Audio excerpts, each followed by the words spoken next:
Ahla sala marhaban bikum ya ayya mushahiduna kiram. Naitwa Husnu Swaifi kutokea Swaifu Suk. Hitaji lako ndiyo kipaumbele chetu. Nipo maeneo ya Mwerapongwe nyuma ya hospitali ya wilaya. Nitakuonesha video za zamani palikuwaje na sasa hivi pakoje, ili uweze kuona baada ya mwaka mmoja tu jinsi gani palivyobadilika na watu kuhamasika kujenga kwa haraka kabisa. Ukiona site baada ya muda mchache watu wamejenga, basi hiyo site ni kuku, ama hiyo site ina vigezo vizuri vya kuweza kuishi watu.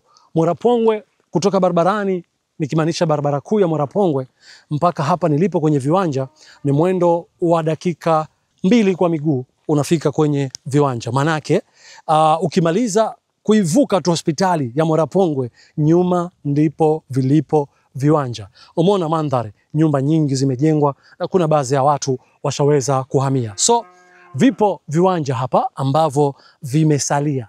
Nacho kiwanja cha futi 70 kwa 80.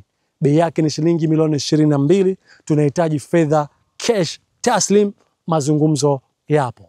Ninacho kiwanja cha futi 50 kwa 60.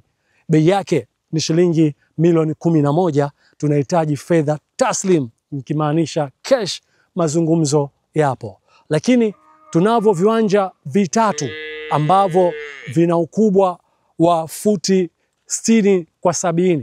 Bei yake ni shilingi milioni 17. Mwanzo utatoa shilingi milioni 5. Kila mwisho wa mwezi utatoa milioni 1. Hivyo pia vipo. So nitafute kupitia namba 0714 24 95 14. Mimi naitwa Husnu Swaifi, nikiripoti hapa maeneo ya Mwerapongwe nyuma hospitali ya wilaya. Nikutakie siku njema. Niseme Swaifu Suk, hitaji lako ndio kipaumbele chetu. Wabillahi tawfik.